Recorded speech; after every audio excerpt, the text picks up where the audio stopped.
Hello, everyone. I'm Colin Tessier, and welcome to the recap of Honor for WrestleZone.com. This is our weekly Ring of Honor show where we talk about Ring of Honor wrestling every week and also the latest news of the day or just the general news in the Ring of Honor world. So this week, we had a huge Ring of Honor World Tag Team Championship match between the OGK and the Foundation. A lot of media coverage for that. We had a great interview with Mike Bennett. Make sure to check that out.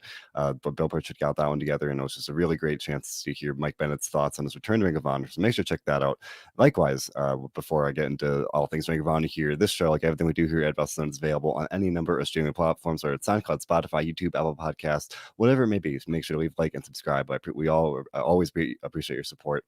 Like I said, this week, Ring of Honor definitely had that major tag team title match in the main event, and it had a bunch of question marks by the time the bell sounded, because last week the Righteous, Bateman, and Dutch attacked Mike Bennett during the rankings battle royal, and then this week Matt Taven was found clearly attacked backstage at the beginning of the show, so it was unclear whether either man would be at 100% for this match, and it was pretty clear that at least Matt Taven was not. He was limping all throughout the match.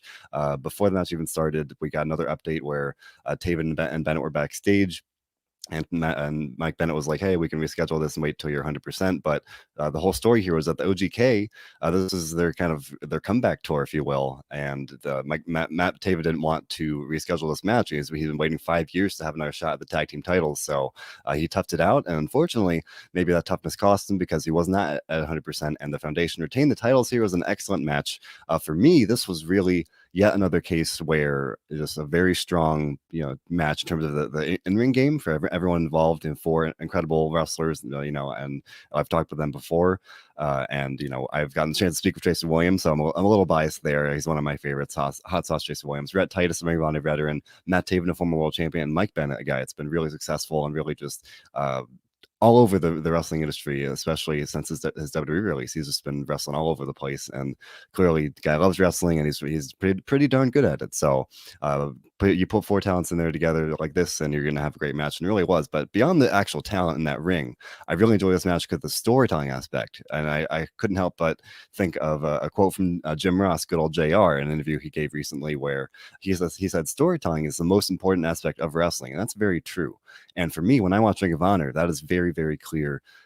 Pretty much in every single match, like the storytelling is just as important as the actual in-ring technique and the actual wrestling. And to me, I appreciate that, where you have matches like this where the injuries or the injury concerns really do play into not only the match, the outcome, but at any given turn, Matt Taven would tweak his knee, and then that would be another story beat in the match. And I really like that. So this was a really nice way to kind of continue this feud with the OGK and the Righteous, which has been, if you believe it, going on for almost over a year now. This thing started, like, I can't even say started back at Final Battle 2019. The first opening salvo of a match was at Final Battle 2019. Matt Taven and Vincent, of course, faced off there. Then they faced off a year later after the pandemic. During the onset of the pandemic, at Final Battle 2020. Mike Bennett returned. Well, that was the tag team match with Matt Taven and Mike Bennett against Bateman and Vincent. And then we got Vincent and Taven again in 19th anniversary. This feud keeps going on, and it remains fresh, remains exciting, remains dynamic. It's really this heated grudge feud. And in a lot of ways, Vincent is like this specter that this keeps haunting Matt Taven at any given turn, really kind of getting in the way of Taven hoping to recapture the tag titles here, and just in general, it just keeps kind of foiling any time Matt Taven hopes to really either break away from the feud or end this feud and get revenge at any given point. Both Vincent and the Righteous just kind of keep standing in his way. This was Vincent's return. After the match, he appeared on the screen and mocked Matt Taven's, like his classic saying, "I'm Matt Taven." So very clearly, Vincent's voluntary hiatus, which we haven't seen in recent weeks, is over. So the Righteous is back to full strength. I'm looking forward to seeing what they do. I think they've been one of the more entertaining acts or stables really in all of wrestling. I really like what Vincent brings to the table. Bateman has been really stepping up in Vincent's temporary absence. It's a really compelling group, and I'm looking forward to seeing what happens here. Now, as I talked about last week, the news that Best in the World, France coming back at the Best in the World pay-per-view in July, can't help but think if we'll get one final chapter in this feud there. We'll have to wait and see what happens. There's a lot of time between now and that pay-per-view on July 11th, so we'll have to wait and see what happens with that one. But I'm looking forward to it, regardless whether the feud gets resolved there or sooner, or if it continues to kind of really kind of intensify as these weeks continue to unfold. I'm really enjoying it still, which is really remarkable. Like I said, for me, sometimes some of the mainstream wrestling companies, these feuds really get redundant just in a matter of a couple weeks, and this feud has been going on for over a year now, and it remains very engaging and just quite compelling. I really do enjoy it a lot. So hats off to Ring of Honor for that one, because it's very, I imagine it's not easy to tell this story over that span of time, and to keep it really compelling like that. That is a hard thing to do. So kudos to Ring of Honor for that one, and I hope that you all enjoying it as much as I am, because I think it's a very compelling story with Taven and Bennett and Vincent. Just great stuff all around. I'm really enjoying it a lot. Something else I really enjoyed tonight watching Ring of Honor this weekend was Fred Yehi and Rocky Romero in a Pure Rules match. Now, I'll admit, I talked about it last week. I thought Rocky Romero would win this match. Previously, we've seen him kind of tease that he wants to help Ring of Honor. Again, the cliches about the forbidden door and all these things of working with other companies, but so he said he hoped to kind of climb rankings here, potentially becoming the pure champion, or just the any other champion, but kind of getting some gold, helping facilitate some collaboration between Ring of Honor and another company. But Romero lost this one, and I admit I was very surprised. Fred Yehi, a guy that hasn't picked up many big wins during his time in Ring of Honor, albeit every time he's in there, he's very impressive. I remember he's lost to Dak Draper, I think, at one point, but he's picked up a couple wins as well, and he's got momentum now. And now he picked up this win, and the announcers certainly made it seem like he could be kind of in line for a pure championship shot against Jon Gresham. I think that'd be a very, very good match. So if that's the way that this particular cookie crumbles, I'd be looking forward to that one. But for the match itself, this was Ring of Honor pure wrestling at its finest. I mean, you've got Rocky Romero, a 38-year-old legend, a living legend of the business that's been all over the industry, and then some, a guy that's been very, very successful in New Japan and Mexico, all over the place. And now, we're all, the fans were very fortunate to see him in Ring of Honor again, see him back there. And Fred Yehi, guy, he's been around as well, all over the independent scene, very successful in his own right. And put them together, like I said about the main event, put two guys in there that are very good. You're going to get a good match, and that's what we got here. A very physical Fred Yehi, some brutal chops and strikes at various points, and just Romero and a submission game as well. But Yehi, he's got his Koji clutch that we've seen a lot in his Ring of Honor matches. So definitely a fun clash of two submission specialists here, and I know I enjoyed it.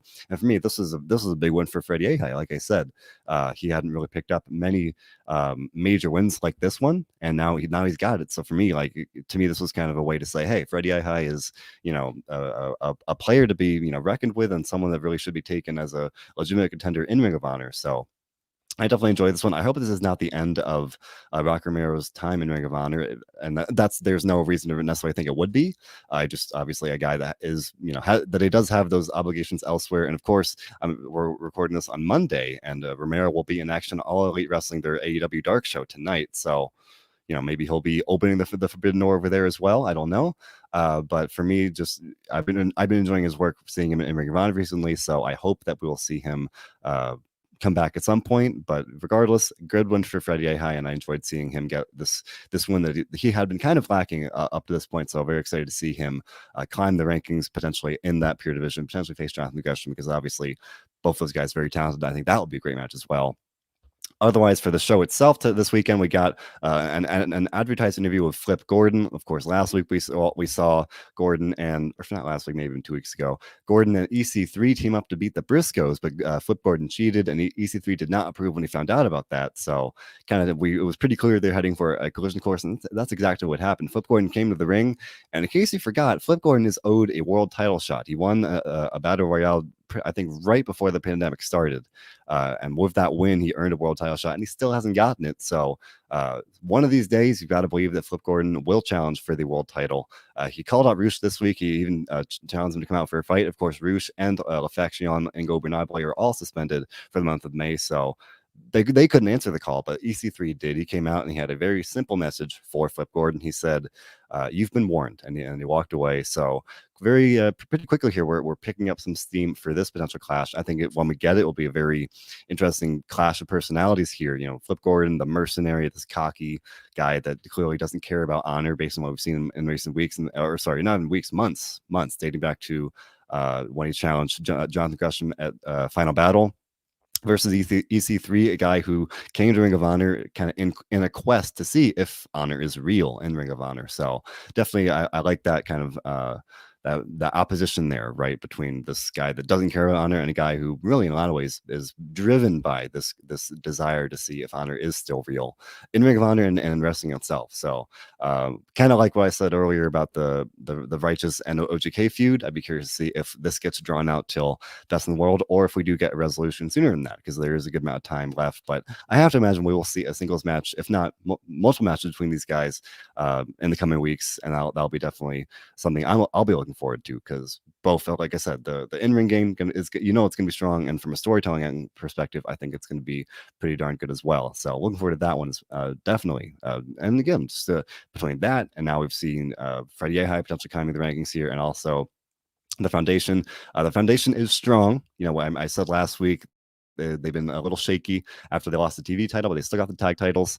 But they're going to face a major test coming up this upcoming weekend on Ring of Honor Wrestling. We're going to see the Foundation versus Violence Unlimited in a huge 8-man tag team match. I know I've got that one penciled on my calendar. That's a huge matchup. We're going to see Jay Lethal, Jonathan Gresham, Tracy Williams, and Rhett Titus face Brody King, Tony Depp, and Chris Dickinson and Homicide. That's going to be a huge matchup there. As I've said, just kind of as long as I've been doing the show, the stable warfare has really been between the Foundation and LFI. Now you factor in Violence Unlimited in there as a third stable. So, you know, but this will be the first real clash between the Foundation and Violence Unlimited. It really has been kind of contained to Foundation and LFI. So I'm very much looking forward to this, seeing Dickinson, Deppin, Homicide, and Brody King in the ring at the same time against, you know, for Ring of Honor's very best in the Foundation. That'll be definitely a match that I'm very much looking forward to. I'm definitely enjoying the stable warfare all along, and I've got every reason to believe that this upcoming week will be just as exciting. And well, speaking of something that's exciting, this weekend we'll also see a clash between Joe Keys and LSG, the two winners of the Rankings Battle Royale, and whoever wins this match will be able to enter the rankings of their choice. If I had to pick today, my money would be on potentially LSG, at least given his kind of Ring of Honor tenure, he's a little more experienced in terms of the main Ring of Honor product, at least. But I definitely would not write off Joe Keys. He held his own against Jonathan Gresham. I think that was a couple months ago now in a pure title match. So maybe this will be a great way to kind of help to see Joe Keys kind of climb up the ladder here, even if he doesn't win a title anytime soon. This is very much a way to establish him as a legitimate competitor that could be kind of considered a contender in any one of these divisions. TV title or pure title division would be my prediction, but definitely an interesting clash between two, relatively newcomers or younger guys that are looking to kind of break out out of this, kind of underrated label in Ring of Honor and become genuine competitors and contenders in whatever division they may choose. So I'm looking forward to that one as well. And in terms of some other news here, so the Survival of the Fittest tournament is returning, and I wish that I could break down the bracket here, but we will not know the participants in that tournament until tomorrow. The Survival of the Survival of the Fittest tournament, excuse me, will be returning this upcoming month in June, and the winner will receive a Ring of Honor world title shot, whether it's Roosh or whoever it might be at that point.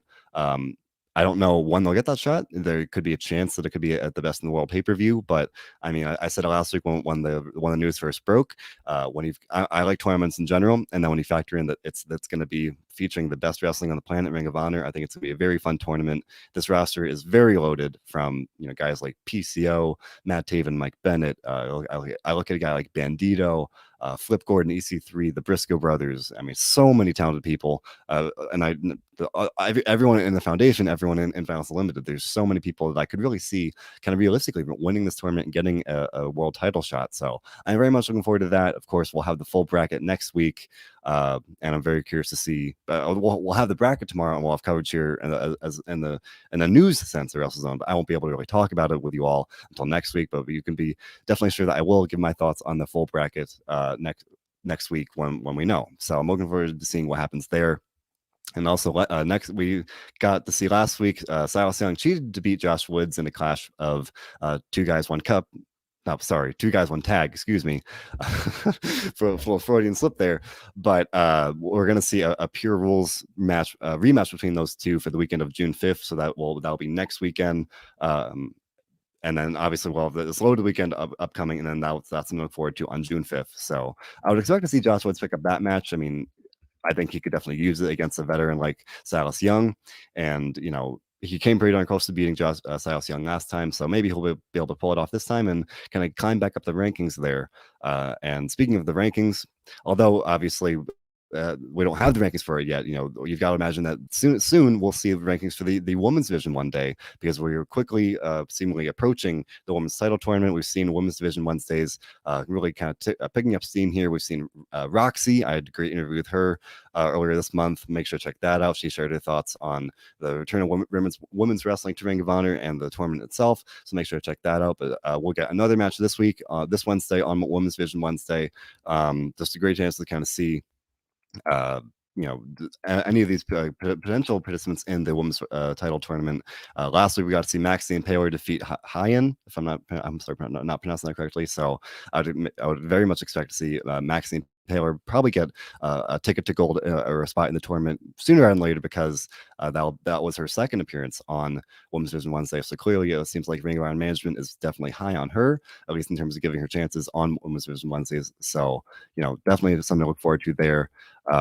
And of course, it's also worth noting this past weekend, there was a memorial show for Hana Kimura, who unfortunately passed away last year. And Ring of Honor also shared, like remembering Kimura 1 year later, a special video on the YouTube channel. So make sure to check that out and just kind of hear her friends, family remember her. And lastly, Dalton Castle has officially entered the TV television. That's something we've kind of been seeing him tease recently, but there's a video released over the weekend where he made it clear that he will be joining the TV television because he wants to spice up the television product. And not only that, Don Castle, that he wants to help Ring of Honor win a Golden Globe. He wants to make it not only an even more exciting TV show, he wants to make it the best TV show.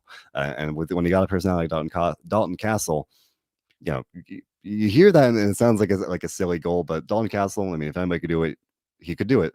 So I'm very much looking forward to see him potentially climb the rankings in the TV division and potentially facing a guy like Tony Deppen, Jason Williams, if he reclaims the gold, any number of the very compelling challengers in the TV title division. So definitely look forward to seeing what's next for him and his quest and his mission to spice up things in Ring of Honor. And lastly here, that was the last little news bit, but just responding to a comment, Nick Fund in the comments wondering if Quinn McKay will ever compete again. We saw Quinn McKay, I think that was 2 or 3 weeks ago on Ring of Honor Wrestling. McKay has kind of been a little kind of unclear, I'll say, about whether she will officially compete, but I think she has kind of teased that she will be coming back to the ring at some point. So I'm not sure when that will be, but I have to imagine that she will be competing. I mean, I know she's been training.